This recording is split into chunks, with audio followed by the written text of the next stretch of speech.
Today, I've got the keys to the world's most beautiful four-door sedan. Of course, that's just my opinion, but if you don't agree with me, then you're wrong. Because look at it. What other car looks as good as this one? This is an Alfa Romeo Giulia Veloce, and I think that this is the sports luxury car to buy in 2025. Brand new, these things cost upwards of $70,000 to $80,000. And at that retail price, I honestly don't think that it's worth it. This one is a 2019 model. Now with a budget of low to mid 30s, you can get into a 2017 to 2019 Giulia Veloce. In Australia, these things come with a 4-cylinder turbo engine pushing out 206 kilowatts. I think it puts out about 400 Newton meters of torque. Do you know what else costs just as much on the second-hand market and puts out just as much power? The Audi S3, the Volkswagen Golf R Mark 7 and 7.5, the i30N, Mercedes C-Class, BMW 3 Series. Even though this is auto and it's not as engaging as the i30N, I would pick this over any of those choices any day of the week, because this is rear-wheel drive, it's got a rear LSD, and it's got a perfect 50-50 weight distribution. It's also got an 8-speed auto gearbox from ZF, so you know that it's very robust and you don't have to deal with the clunkiness that the DCT gives you in all the other cars, minus the BMW. Now, of course, this is not the wonderful quadrifoglio, but honestly, for Australian roads, the Veloce 2-litre edition is more than what you're going to need. In this video, I want to tell you why this is possibly the best car you can buy in the low to mid 30s. Obviously, it's not the fastest car in the world, and obviously you could spend less money for something more powerful, but if you want something modern, decent power, fun to drive, then I think this is the best choice. First up, the styling. Beautiful front end. The triangle grille at the front, it looks so sleek. The headlights look bloody amazing. The front bumper looks like it's so smooth. The overall shape of this car and the overall frame of this car is bellissimo. I love that the front number plate is hooked over to the other side, and I'm guessing that helps with the cooling as well. Now, I can't actually see the front mount intercooler on this car, so I think it's a very tiny one. This is a 2019 Alfa Romeo Giulia, and it comes with all the creature comforts that you would expect. You can't honestly tell me that this is not one of the best looking cars on the road. Now, under the hood, this comes with a 4-cylinder 2-litre turbo petrol. Overseas, the Veloce and the Giulia come in other models, but in Australia, if you're not getting the ballistically fast twin turbo V6, you got the 2-litre turbo. What I want to point out is that this car has a perfect 50-50 weight distribution. And if you have a look closely where the front axles are, most of the engine, I'd say close to 70% of the engine is behind the axles. The suspension here, if you have a look, there are some wires coming out of the top hats. That's because this has adaptive suspension as well. And if you have a look closely, where is the battery? It's not here because it's in the rear trunk. Now, the battery on this car is bloody heavy, almost 30 kilos. So moving it to the boot kind of helps with that weight distribution. All models of the Giulia comes with the auto start-stop function, which no one in the world likes at all. Now, with that start-stop function, it puts a lot of load on the engine and the battery and the wiring. But funnily enough, from the factory, the batteries that come with the Giulia doesn't supply enough current or enough charge, I don't know, but it seems pretty common for the factory battery from the Giulia to have low voltage issues. Now, how do you know that you've got a problem with the battery? The auto start stop doesn't work, the rear demister stops working as well, and the cold starts become very, very rough. Over here, can you see that? That's the turbo. Very easily accessible. Now, if you're looking for a 2-litre Alfa Romeo Giulia, there are some common issues that you should be mindful of. In relation to the turbo, there's a metal pipe that supplies fluids to the turbo, and that turbo has a rubber O-ring around the pipe. Now, that O-ring in earlier models is very, very prone to failure. Fails, doesn't create a good seal, and it leaks. How do you know if it's leaking? Well, you just look in the area of the turbo, and if you can see some corrosion or rust in the surrounding metal parts, then that's probably leaking there. Now, that's not a big deal at all. It's a very easy fix. That's a cheap piece of rubber O-ring, but obviously you want a car to be in good condition. Now, towards the front of the engine bay, you'll find some plastic shrouding, and within that housing is the radiator for this engine. Now, European cars are trying to cut costs for the longest time, and a lot of European cars have radiators with plastic end tanks, and the Giulia is one of them. The problem with having plastic end tanks in your radiator is that it is very prone to breakage, leakage and failure. And this is very common in the Giulia as well, especially the 2-litre models. How do you know if it's leaking? Well, you look at the ends of the radiators here, and if you see some pink residue just on the side or the end of the radiator about there, then you know there is a coolant leak with the radiator, and that should be replaced. Now, if the car's within warranty, just take it back to the dealer and they'll fix it up for you. Otherwise, it costs about $1,500 to $1,800 for a mechanic to replace that for you with a used or a second-hand radiator. So if you're looking at a Giulia, obviously you'll want that to have already been replaced. Another way to tell if the coolant is leaking is to look at the coolant reservoir here, see if the coolant level is low. There's also a second coolant reservoir over here. If that's low as well, then there's probably a coolant leak with the Giulia. Other than that, in terms of engine, there's really no other major problems with this car as well. Obviously, you want a car that is well serviced, well looked after, and has logbook history. Otherwise, the Giulia platform is actually very reliable, unlike previous Alfa Romeo models. There's not a single bad looking angle on this car. Now, the back of this car in factory form, without the optional quadrifoglio boot lip spoiler, kind of looks like a Camry, but I can kind of forgive it for that because it looks very understated, and it actually looks really good. Now, this is the Veloce variant of the Giulia. And do you know what Veloce stands for in Italiano? It means fast. It's quite zippy and it's fast enough for the road, but it's nowhere near as fast as the quadrifoglio. You do get this beautiful rear diffuser and this beautiful dual exit exhaust not seen in the lower trims of the Giulia. Now, in stock form, the exhaust from the inside is very quiet. From the outside, it's a little bit louder, but it's nothing to brag about. So I won't even bother putting in an exhaust clip. But again, just look at it. Beautiful looking car. And it looks so fat and wide from the rear end. The car does come with 19-inch rims all around, but it is staggered.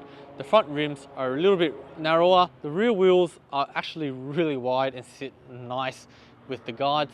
Now, another thing to note with the Giulia, these all come shipped with Brembo brakes from the factory. Even on the 2-litre, they come with factory Brembo brakes. The front are factory 4-piston Brembos. The rears are 2 pistons and they look brilliant. This one has silver calipers, which I'm personally not a fan of. A lot of the other models come with red. Some of them even come with yellow calipers. And I think the yellow calipers are the best choice. The interior of the Giulia is just as beautiful as the outside. The first thing you'll notice are these beautiful sports seats. They've got really good support. The bolsters on the side are pretty aggressive, and if you want it to be more aggressive, guess what? They are adjustable. You can make the bolsters thicker to fit your frame or smaller to fit your frame also. You've got so much adjustability with these sports seats, and if that wasn't good enough, these seats are heated as well. And you know what's better? In the 2019 and up models, even the rear seats are heated. The steering wheel is a beautifully D-shaped steering wheel, and guess what?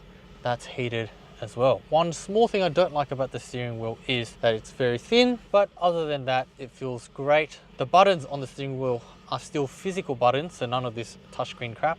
And look at that, we've got a start-stop button right on the steering wheel, just like a supercar. Like I mentioned earlier, these cars come with an 8-speed ZF gearbox, and they come with beautiful aluminium paddle shifters. Looks like it came out of a Ferrari, and it's stuck to the steering column, so when you turn, it doesn't go around with the steering wheel. Before 2019, these head units didn't come with Android Auto or Apple CarPlay. So if you're looking for an Alfa Romeo Giulia, you want to get the 2019 and up, because these do come with Android Auto and Apple CarPlay, although it's not wireless. This head unit though is not a touchscreen. Only the 2020 and up models got a touchscreen, and I don't know in what world that was okay, coming up with a crap head unit like this for a 2019 car. Now, not only that, but the Android Auto doesn't take up the full length of the screen, and that's crap. But honestly, if you're buying the car for just the head unit, then you're buying the wrong car. In a time where electronics and robots have taken over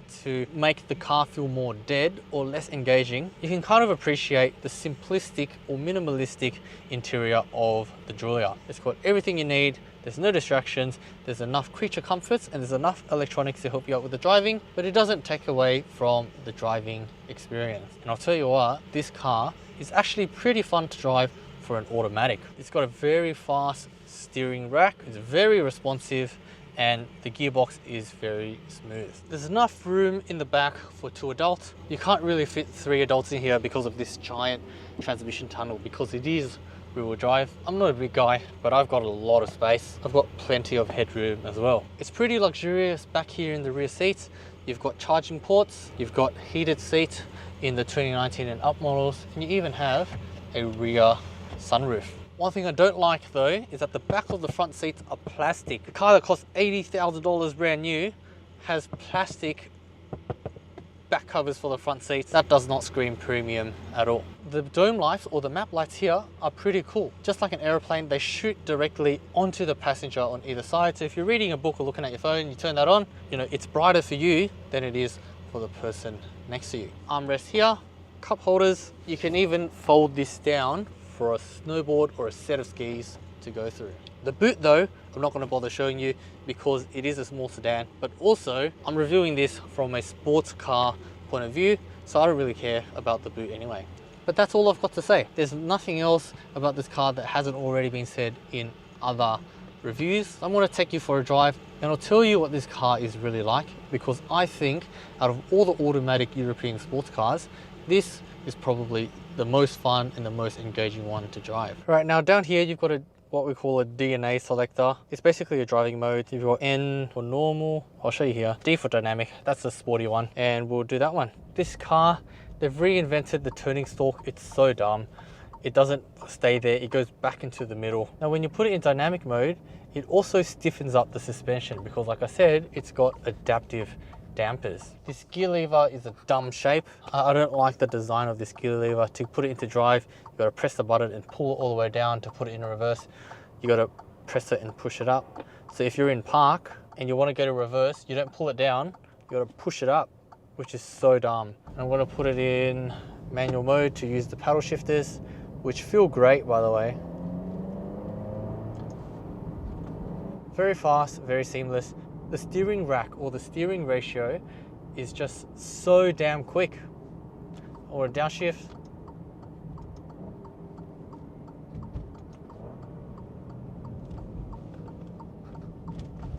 Alright, very little body roll. It's just such a well balanced car.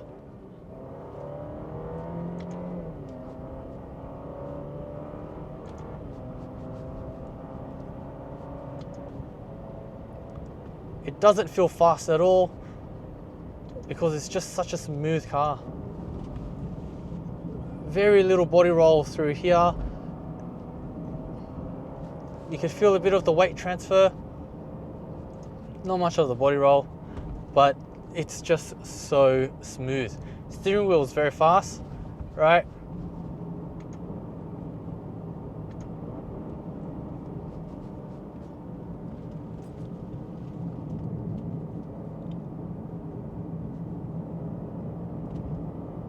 And the car is very well planted. Now, I don't know if you were paying attention, but the gear shifts, although they're quick, the only problem I've got with the gear shift is between gears 2 and 3.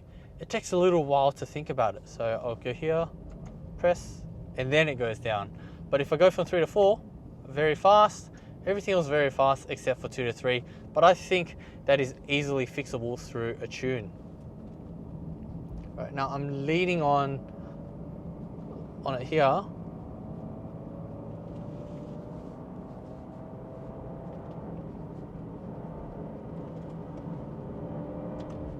It's a bit of a bumpy road here, but the suspension is soaking it up.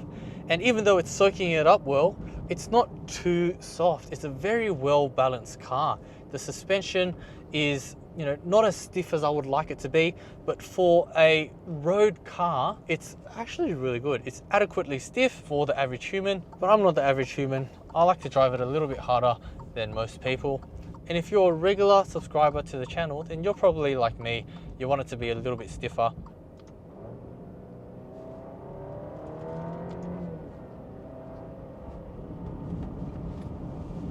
Right.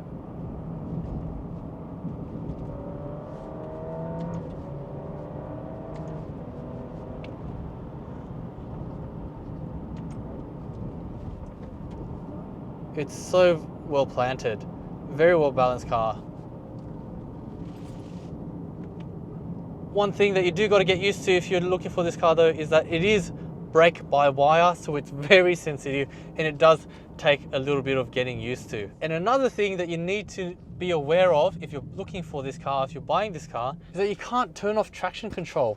Not even a little bit. But from what I've seen online, you can tune this and you can go into the software to add the race mode, which is only available in the Quadrifoglio, and that race mode allows you to turn off traction control completely. Right, it's so direct, and unlike its competitors, this feels so much more engaging than those cars. Other cars such as Audi S3 or the Volkswagen Golf R Mark 7, Mark 7.5, they feel really dead in comparison to this car. A lot of people are going to hate me for this, but they lack a lot of soul. Even though this is automatic, it's still very engaging, very fun car to drive in comparison to those competitors. Another car that you could buy for this price range is the i30N, but that's front wheel drive and it doesn't look nearly as good as this. You could also buy a V8 WRX, which I have, or a V8 WRX STI 2015, and those cars do have a lot more aftermarket support as well, but they are not as well balanced as this car. If we're talking about factory spec like for like, these cars are a much better package.